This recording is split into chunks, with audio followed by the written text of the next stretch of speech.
Salut, c'est Aurel. Aujourd'hui, on va parler de la sidechain compression. Donc la sidechain compression, qu'est-ce que c'est? Il s'agit en fait d'une compression qu'on va appliquer par exemple sur des 808 euh, lorsque le kick va taper pour que le kick soit beaucoup plus impactant, soit plus impactant, pour éviter les conflits de fréquences et pour justement rendre plus impactant un instrument ou un élément par rapport à un autre. Donc là, je vais vous faire l'exemple, donc pareil, donc ce que je vous ai dit avec des kicks et les 808, et pour rendre du coup le kick plus impactant quand le 808 est là.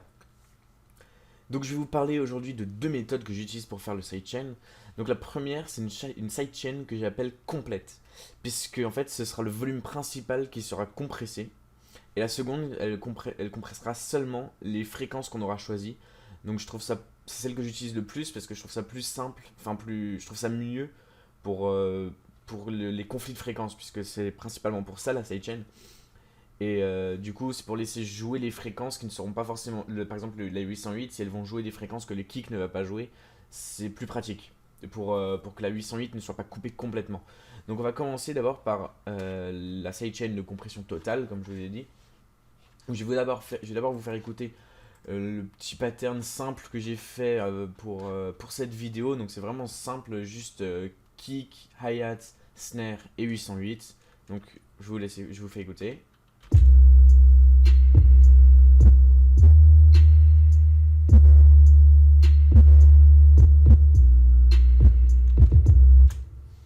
Voilà, donc c'est vraiment simple, c'est un truc banal.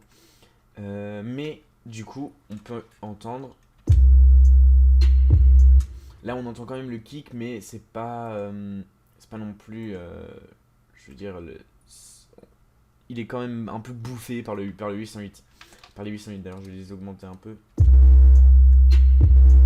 parce que on aime les 808 qui tapent quand même. Euh, du coup, là, on entend encore plus que le kick est bouffé par les 808. Du coup, ce qu'on va faire, c'est qu'on va aller dans le mixeur.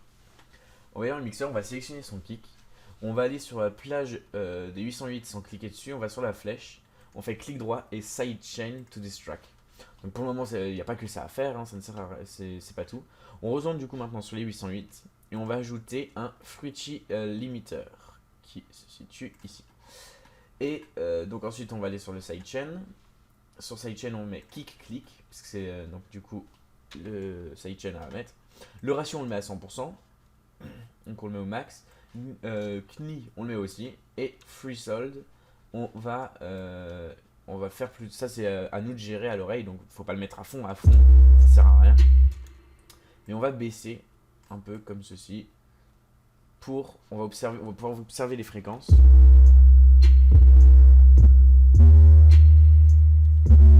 Donc là, j'ai pas assez baissé, mais on voit quand même une légère courbe là où le kick tape. Donc on va pouvoir baisser encore un peu. On va baisser à peu près jusque là. Donc je me réfère à la fin de mes 808. Donc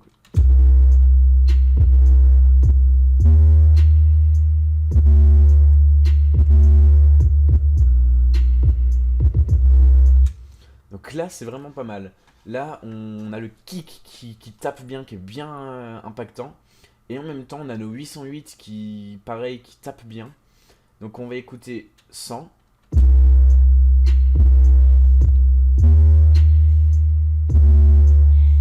Et maintenant avec.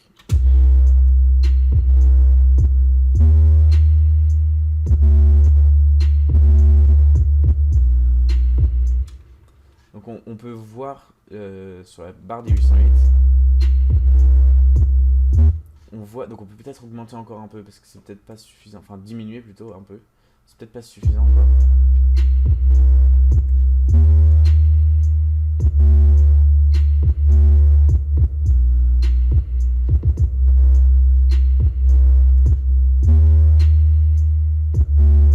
Voilà, donc là on entend bien que la compression est faite qu'au moment où le kick tape. Donc maintenant ça encore c'est la méthode que j'apprécie, je l'aime, je l'utilise, mais c'est pas celle que j'utilise le plus. Donc je vais vous montrer celle que j'utilise vraiment énormément. C'est donc la compression par fréquence. Donc sur le kick, vous allez simplement ajouter un fruity euh, merde, j'ai perdu le nom. C'est le Peak Controller, exact. C'est le Fruity Peak Controller. Donc vous l'ouvrez. Vous enlevez le bouton mute. Et ensuite, oui, c'est juste ça. Ensuite, donc vous mettez votre Peak Controller dans un coin. Vous allez sur les 808, tout simplement. Vous ouvrez un Fruity Parametric Equalizer. Vous allez ouvrir aussi un Fruity Parametric Equalizer sur le kick. Donc comme ça, vous prenez votre Fruity des 808 et votre Fruity des kicks. Vous regardez. Donc vous voyez que le kick il tape partout là. Bon, les 808 seulement ici. Donc, ce qu'on va faire, ce que moi je fais, c'est qu'on va décaler légèrement. Voilà, pour que les 808, les plus basses fréquences soient écoutées. Même si on les entend pas parce qu'on est à 29 Hz, mais c'est pas ça. Après, ça se règle au niveau du mixage final où on va couper de toute façon les plus basses fréquences. On va décaler le 2 vers là. Ça me paraît bien. On va faire aussi sur le 3.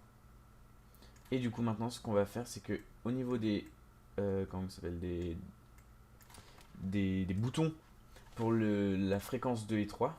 Pour les fréquences 2 et 3, vous faites clic droit, Link to Controller, Inverted. Ici, vous choisissez Peak Control, Peak plus LFO. Accepter. Vous faites pareil sur le 3 du coup.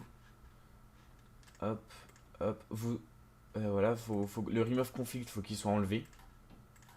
Et vous faites accepter. Et maintenant, on met la base. Ici, on met la base à 50. Et maintenant, on va régler par rapport aux fréquences. On va régler par rapport à la 808.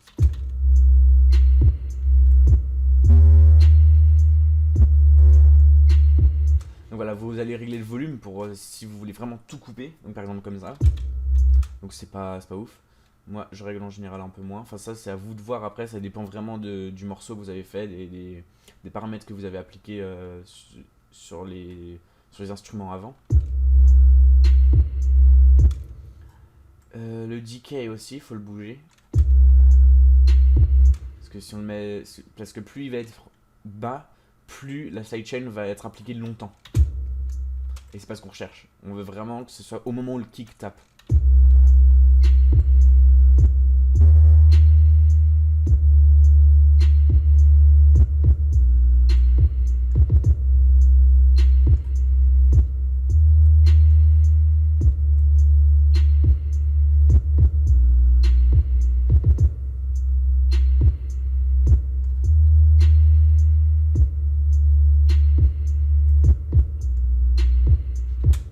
Voilà, donc là, ça nous donne un truc plutôt correct.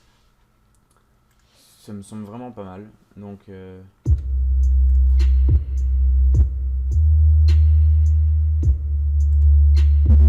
ça c'est 100. Donc 100, ça sature.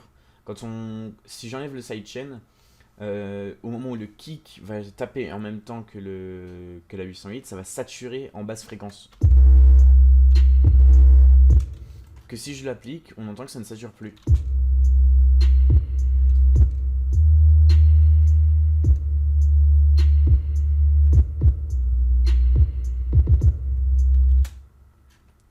Voilà, donc ce sera. Après, c'est à vous de régler. Il faut peut-être chercher un petit peu plus. Là, je vous ai montré les techniques, mes astuces que j'utilise souvent. Donc, j'utilise beaucoup plus cette technique que la précédente que je vous ai montrée. Parce que je la trouve plus complète, je la trouve plus sympa. Je préfère, personnellement, après, voilà, c'est des avis perso. Personnellement, je préfère cet effet au niveau de l'oreille comparé à l'autre. Donc, voilà. Donc c'est tout pour cette vidéo. Si elle vous a plu, je vous invite à vous abonner si vous voulez voir les prochaines vidéos, les prochains tutos sur FL Studio. Vous pouvez bien sûr cliquer sur j'aime et me conseiller dans les commentaires, me donner des conseils, me dire ce que vous avez aimé, ce que vous n'avez pas aimé dans cette vidéo, ce que je pourrais améliorer, ce que je pourrais modifier et me donner éventuellement des conseils ou de me poser des questions sur FL Studio auxquelles je pourrais répondre en vidéo. Voilà, donc je vous laisse. Donc voilà, je vous souhaite une bonne expérience sur FL Studio et à plus les amis. Ciao.